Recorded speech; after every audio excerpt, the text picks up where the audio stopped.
So when I was younger, I struggled to talk to beautiful women. I felt genuinely insecure around them.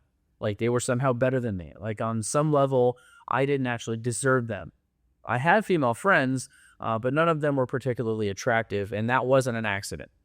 Even when I started learning game to try to, get better with women, that didn't fix it either. It just changed the way I viewed the problem. I still saw beautiful women as something that I needed to impress. It was like their affection was like a combination lock, and saying the right lines, doing the right things was the way to unlock it. When my results actually changed, the thing that changed had nothing to do with the better lines or even the better attitude. If you're the kind of guy who gets nervous talking to particularly beautiful women, this video is for you. You can probably talk to most people.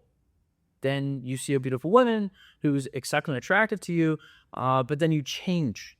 You become more careful. You start censoring yourself or monitoring, how you look, or how you sound, or whether or not you're interesting to her, or maybe whether she thinks you're weird or awkward. You're not actually having a conversation. You're taking a test. Her beauty didn't make you awkward. The meaning that you made up in your mind about her made you awkward. Before she's even said a word, you've already written a story about who she is, who you are, and what a woman like her must think about a man like you. That story is what changes your behavior. And that story didn't start with her. It started with how you already see yourself. She's just the mirror that you're sort of viewing yourself against. So something like when people say, just be confident, it doesn't actually help here. You can be nervous and still be attractive, because the problem was never the nervousness. It was treating the nervousness as proof that you don't belong with her. That creates the problem. You notice that she's beautiful, but then you start adding information that you think about her, but you don't actually know for sure. Things like, maybe she has endless options, or she probably dates better looking, richer, more impressive men. Or maybe you just think that women like her don't like guys like you. And that's why you feel insignificant. It has nothing to do with her, because the story you tell about yourself puts you on a lower level than her by default. And once you place her above you, you start hiding the exact things that she needs to see to actually open up and be attracted to you. You tend to soften your opinions. You might hide your humor or censor yourself. You stop reacting naturally, and you start searching for the safest possible thing to say. Even though you're standing in front of her, your personality got left behind. And then, if the conversation goes flat, you use that as proof that she was out of your league. Oh, obviously, because she rejected me. But she didn't reject the real you. She barely met you. By the way, this is exactly the kind of thing I go deep with on every video on this channel, so definitely subscribe if you want to learn more. This doesn't just show up only with beautiful women, by the way. It's quietly running your dating life in other ways as well, and more on that in a minute. Is she actually out of your league? Well, not exactly. Attractive women tend to have more options, yes, but more options doesn't tell you what she wants or what she needs. It doesn't tell you what she likes about a guy. It doesn't tell you even if the two of you could actually be a good match.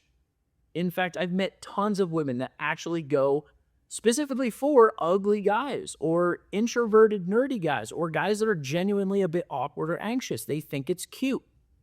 The only thing you actually know is that you're attracted to her, and that's it. Her looks don't tell you that she's a better person or that she's more interesting or that the two of you would even be good together. You could talk to her for 10 minutes and find out she's actually boring, or find out, she's exactly the kind of woman that you want. You don't know yet. The moment you treat your attraction as proof of her value, you stop evaluating her and you start evaluating yourself. So when you say to yourself, do I actually enjoy this woman, right? That becomes Am I good enough for this woman?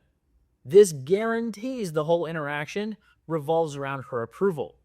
And that's the opposite of what it should be. This is actually what changed for me. Beauty is cheap. Beautiful women are far more ordinary than I used to let myself believe. Women get tired. They say the wrong things sometimes. They have bad days, and honestly, they take a shit same as you. Being attractive doesn't make someone inherently a more valuable person. That doesn't mean that you need to knock her down a peg to try to prove a point either, right? The right attitude isn't deciding that she's not special. It's not needing her to be the judge of you as a person overall, because the verdict was never really about her in the first place. It was about how little that you thought of yourself when you're walking into these interactions. This behavior isn't only about beautiful women. You'll feel that same shrinking reflex around, someone who has more money than you, or more status, or more followers, or anything you regard as impressive before that person's even said a single word to you, right? It's the same story, but it's a different trigger. You've decided that you're lagging behind before that person has told you there's even a race. So, what should you actually do with this?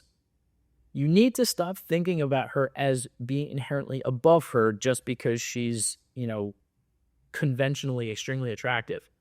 Stop trying to predict what she must think of you before you've even told her anything.